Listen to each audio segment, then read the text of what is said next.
बोलती पुस्तके. ज्यांना वाचनाचा नाद, त्यांना बोलती पुस्तके घाली साद. आमचं चॅनल सबस्क्राईब करा आणि सबस्क्राईब करायला इतरांनाही सांगा. नमस्कार श्रोते मित्र हो. बोलती पुस्तके सादर करत आहे ज्येष्ठ साहित्यिक जयवंत दळवी लिखित कादंबरी अभिनेता. प्रकरण 17. आता मंजुनाथ थोडा खुशीत होता.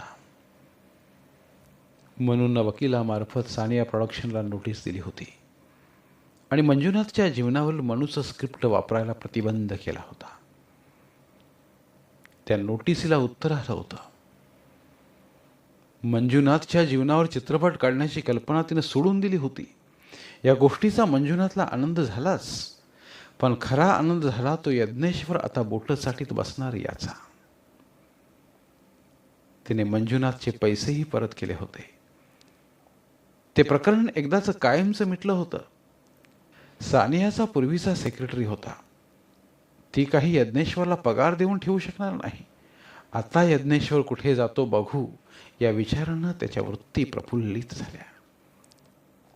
अशा आनंदी मनस्थितीत असतानाच बेल वाजली. धोंडीबानं दरवाजा उघडला. दारात कौसल्या उभी होती. पहिल्या कटाक्षात धोंडीबानं तिला ओळखली नाही, कारण एकतर ती नर्सच्या वेशात आली होती, शिवाय ती खूपच प्रौढ दिसत होती. पांढऱ्या शुभ्र नर्सच्या टोपीमुळे तिचे बरेचसे केस दिसत नव्हते, पण समोरून जे थोडे दिसत होते त्यावर किंचितशी पांढुरकी झाक आली होती. बाकी चेहरा ओका ओका. ही पूर्वीची कौसल्या नव्हती. ती हलकेच हसली. ओळख पटताच धोंडीबाचे डोळे लुकलुकले. तो हसला नाही, पण त्याचा आनंद वेगळ्या हालचालीतून दिसून आला. त्या हालचाली अशा होत्या की हा तिला लहान मुलीसारखं उचलून घेतो की काय असं वाटलं. पटकन त्याच्या तोंडातून शब्द बाहेर आले, बाई. तिच्या हातातल्या पिशवीला त्यानं हात घातला. असू दे असं म्हणून तिने पिशवी आपल्याकडेच ठेवली. त्या पिशवीत चहाचा थर्मास होता आणि 2 सँडविचेस. ती शांत पावलाने अनोळखी जागेत यावी तशी आत आली. वाया आल्या. धोंडीबाच्या आवाजात गती होती. त्याचं मन उचमळून आलं होतं. कोण? कौशल्या? मंजुनाथ खुर्चीची चाकं ढकलत झपाझपा पुढे आला. दोन्ही हातांनी तिला मिठीत घेण्यासाठी तो पुढे झेपावला आणि अंदाज चुकून खाली जमिनीवर पडला. तेवढ्यात 2 पावलं ती मागं सरली. त्यामुळे त्याचा अंदाज चुकला. तो तिच्या पायांकडे कोसळला. हा प्रेमाचा उमाळा होता की अभिनय होता असा पुसरसा संशय तिच्या मनात क्षणार्धात येऊन गेला. अर्थात दोन्ही बाबतीत तिला काही कर्तव्य नव्हतं. प्रेम असो नाहीतर अभिनय असो. ती नर्स म्हणून आली होती. तिच्या लेखी मंजुनाथ हा पेशंट होता. धोंडीबानं आणि कौसल्यानं हात देऊन त्याला खुर्चीत बसवलं. खुर्चीत बसताना आपण फारच विकलांग झालो आहेत असं त्याला वाटलं. तरीही तोंडावर तरतरी आणून तो म्हणाला, कौसल्या, तू आलीस? खरं सांगतो, या क्षणी मी हवेत तरंगतोय. इतका आनंद मला माझ्या आयुष्यात कधीच झाला नव्हता. तू तू येशील की नाही असा माझ्या मनात संशय होता. नर्स आहे मी, ती मंद आवाजात म्हणाली. आवाजात पूर्वीचा गोडवा नव्हता, रुक्ष होता आणि थकलेला. मंजुनाथच्या मुद्रेवर आनंद आणि आनंद विलसत होता. तो उत्साहानं म्हणाला, खूप दिवसांनी तुझी भेट झाली कौसल्या. तुझी आठवण झाली की मला पासगणीची आठवण होते. तुला होते? ती काही बोलली नाही. मग तो एकदम हसू लागला, पण कौसल्या गंभीर होती. तो हसत हसत म्हणाला, आमच्या पिताजींनी अखेर लग्न केलं. तो पुन्हा हसला आणि म्हणाला, 65व्या वर्षी? कोण जाणे 65 की 70. तिला यात हसण्यासारखं काही वाटलं नाही. त्याचे वडीलही तिला नीटसे आठवले नाहीत. तिनंही आठवण्याचा प्रयत्न केला नाही. ती या सर्व गोष्टींना परकी होती. तो पुन्हा हसत म्हणाला, बायको 35-40 वर्षांची आहे. तिला यात काही स्वारस्य नव्हतं. ती काही बोलेल म्हणून त्यानं अपेक्षेनं पाहिलं, पण ती काहीच बोलली नाही. मग तो स्वतःला सांगितल्याप्रमाणे म्हणाला, शेवटी मानसिक स्थैर्यासाठी लग्न हाच एक मार्ग उरतो. उरलेल्या आयुष्यात एकमेकांना सावरण्यासाठी. त्याच्या बोलण्याकडे तिचं लक्षच नव्हतं. त्यालाही काही वेळ काय बोलावं हे कळेना. तिला पोटाशी धरून काही वेळ कुरवाळावं, गालाला गाल घासावेत असं वाटलं. पण ती दूर उभी होती. आल्यापासून ती उभीच आहे हे त्याच्या लक्षात आलं. तो म्हणाला, कौसल्या, तू उभी का? बैस ना. ती एका कोचाच्या कडेवर बसली. क्षणार्धात उठायचं आहे अशा बेतानं बसल्यासारखी बसली. अनेकदा कौसल्या, मला मला पाचगणीची आठवण येते. तुला आठवतं? स्वच्छ निळ्याभोर आकाशाखाली आपण बसलो होतो, दोघंच, हातात हात घालून. त्यानं उजवा हात पुढे केला, पण तिनं हात आपल्या हातात घेतला नाही. मला तुझा आवाज आठवतो, काल परवाच म्हणाल्यासारखा. केवढं विस्तीर्ण निळं निळं निरभ्र आभाळ, आणि त्याखाली आपण दोघेच. तिच्या प्रतिक्रियेसाठी तो तिच्याकडे बघत राहिला, पण ती खाली मान घालून बसली होती. मांडीवर दोन्ही हातांची घडी घेऊन शुभ्र साडीत ती सुचिरभूत दिसत होती. तुला कौसल्या असं जुनं काही आठवतं? आपल्या दोघातलं अगदी खाजगी खाजगी असं? त्यानं आशाळभूतपणानं विचारलं. नाही, ती म्हणाली, अत्यंत रुक्ष आवाजात म्हणाली. आवाजात परकेपणा होता. म्हणाली, कारण मी ते सर्व धागेदोरे मनातनं कायमचे तोडून टाकले आहेत. मग एकदम विषय बदलत तिने विचारलं, तुमची प्रकृती कशी आहे? तुला कशी दिसते?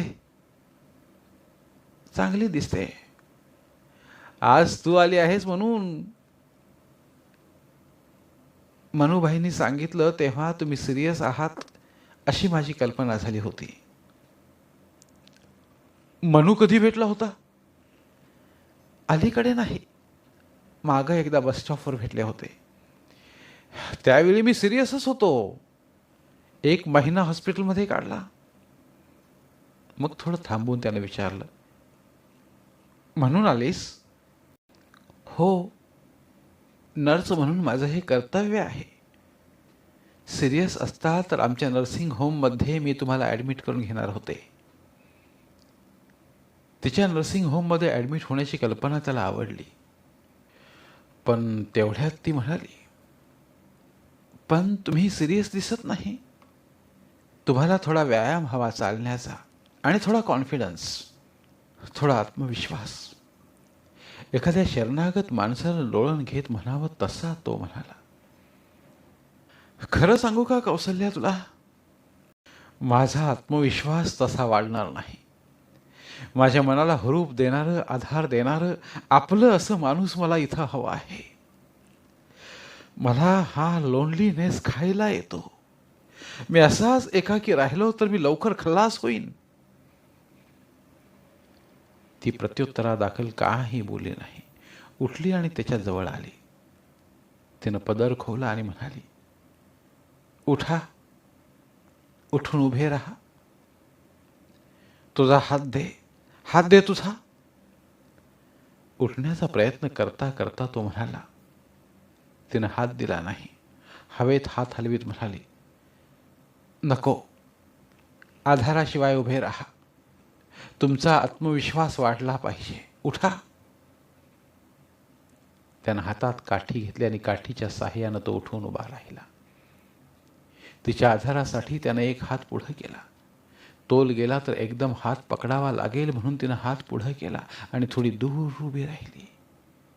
तिचा हात धरण्याच्या उमेदीनं त्यानं काठीच्या आधारानं एक एक पाऊल पुढे टाकले आणि एकदम पुढे झेपावून त्यानं तिचा हात धरला. तिच्या आधारानं 4 पावलं टाकली. त्यानं हातातली काठी बाजूला टेकवून ठेवली. आणि तिचे दोन्ही हात हातात घेतले. थोडा वेळ तिच्या नजरेकडे बघत राहिला. तिचं लक्ष दुसरीकडेच होतं. तो विरघळून म्हणाला, आजच्या तुझ्या या स्पर्शानं मला पवित्र पावन झाल्यासारखं वाटतंय. कौसल्या, कौसल्या, तुला काय वाटतंय? ती विकट आवाजात म्हणाली, मला काय वाटणार? रोज 100 पेशंट्सचा मला असा स्पर्श होतो. एवढंच कौसल्या, फक्त एवढंच? आणखी काय वाटणार? थोडा वेळ तो खिन्न होऊन खुर्चीत बसला आणि मग डोळ्यात त्याच्या पाणी आलं. त्यालाही थोडं नवल वाटलं. अभिनय करताना त्याच्या डोळ्यात पाणी आलं असेल, पण प्रत्यक्षात जीवनात असे चटकन येणारे अश्रू त्याच्या अनुभवात नव्हते. तो गदगदलेल्या आवाजात म्हणाला, कौसल्या, कौसल्या, तू माझ्यावर विश्वास ठेव. आता मी अंतर्बाह्य बदललो आहे. आपण काही डिवोर्स घेतलेला नाही. आपण पुन्हा नव्यानं संसार सुरू करू. मला तुझी सोबत मिळाली, तुझा आधार मिळाला तर मी बघता बघता झटकन बरा होईन. पूर्वीसारखा चालायला लागेन. मग मग आपण ते राहिलेलं वैजयंती नाटक पुन्हा करू. मी आता नर्सिंगचं काम पत्करलंय, एक व्रत म्हणून. ते तू सोड. ती मानेनं नाही म्हणाली. तो पुढे म्हणाला, तुला सुद्धा एकटीनं आयुष्य काढणं पुढं पुढं कठीण जाईल. का? मंगळसूत्रातल्या 2 वाट्या म्हणजे काही सर्व सुखाची मापटी नव्हेत. मी अशीच राहू शकेन. एकदा तोंड भाजलेलं आहे, आता तोच अनुभव पुन्हा नको. तुझं मंगळसूत्र इथं आहे, दागिनं इथं आहेत, साड्या, इतर सामान जसंच्या तसं आहे. असू दे, मी ते सगळं विसरले आहे. कौसल्या, हवी तर मी तुझी क्षमा मागतो. खरंच मी तुझी क्षमा मागतो कौसल्या. खुर्चीवरनं तो धाडकन तिच्या पायावर पडला. का कोण जाणे, हा अभिनय नाही असं तिला वाटलं. ती तशीच उभी राहिली. त्यानं तिचे पाय धरले. म्हणाला, मी तुझ्या पाया पडतो कौसल्या. आता तू आली आहेस तर इथनं जाऊ नकोस. माझं जगणं मरणं आता सर्वस्वी तुझ्यावर अवलंबून आहे कौसल्या. तसं मलाही वाटायला नको का? तू आलीस, इथं राहिलीस म्हणजे तुला वाटेल. तू 4 दिवस तरी इथं राहा. त्यानं तिच्या मनावर ठेवलेला चिरा जरा सुद्धा हल्ला नाही. नाही, ती शांतपणाने निर्विकार चेहऱ्यानं म्हणाली, तुम्ही तुमच्या दृष्टीने विचार करताय, पण अपमानित झालेल्या स्त्रीचं मन तुम्हाला कधी कळणार नाही. तेवढ्यात धोंडीबा चहाचा ट्रे घेऊन आला. त्यानं तो दोघांच्या समोर ठेवला आणि क्षणभर हात जोडून शांत उभा राहिला. त्याचे डोळे लुकलुकत होते. धोंडीबा, कसा आहेस तू? बाई, एवढं म्हणता म्हणता तो गहिवरला आणि त्यानं जमिनीवर गुडघे टेकून तिच्या पायावर डोकं ठेवलं. थोडा वेळ तिचे पाय धरून तो तसाच राहिला. उठ धोंडीबा, बरा आहेस ना? त्याने फक्त खांद्यावरच्या फडक्यानं डोळे पुसले आणि काही न बोलता तो आत गेला. आपला 1 कप उचलून मंजुनाथ म्हणाला, चहा घे. ती मानेनं नको म्हणाली. का? माझा चहा माझ्यापाशी आहे, पण हा करून आणलाय धोंडीबानं. तुमच्या आई इथं आल्या होत्या मला भेटायला. तेव्हा त्या इथं चहा प्यायल्या नव्हत्या. मी किती आग्रह केला होता, पण नाही म्हणाल्या होत्या. प्राण कंठाशी आले तर प्राण सोडीन, पण या घरात पाण्याचा थेंब सुद्धा घेणार नाही. मी आता मनानं त्याच अवस्थेत आहे. हतबुद्ध होऊन तो तिच्याकडे पाहत राहिला. ती बसल्या बसल्या जमिनीकडे बघत होती. निघते मी. ती एकदम उठून उभी राहिली. कौसल्या, तू पुन्हा एकदा विचार कर. सर्व विचार करूनच मी इथं आले होते. मग तू आली होतीस तरी कशासाठी? ती दारापर्यंत गेली आणि म्हणाली, मन मोठं करण्याची आपल्याला सवय व्हावी म्हणून. मग मन आणखी थोडं मोठं करून इथं राहिलीस तर?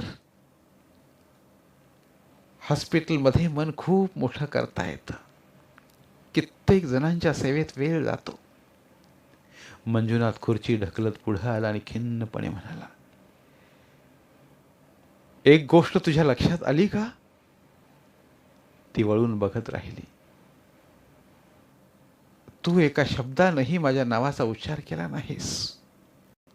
ती त्याच्याकडे बघत किंचित ओठ विलक करीत हसली आणि म्हणाली, आम्ही पेशंटना कॉट नंबरनं ओळखतो. थांब थोडा वेळ. नको, माझ्या ड्युटीची वेळ होत आली. कौसल्या, येते मी. असं म्हणून शांत चालीनं चावी दिलेल्या बाहुलीसारखी ती बाहेर पडली. बागेत धोंडीबा उभा होता. हात जोडून तो तिच्या मागून फाटकापर्यंत गेला. येते रे धोंडीबा, साहेबांची काळजी घे, असं ती म्हणाली आणि फाटकातून बाहेर पडली. ती अदृश्य होईपर्यंत धोंडीबा फाटकापाशी उभा राहून तिला पाहत होता. धन्यवाद. उर्वरित कादंबरी पुढील भागात.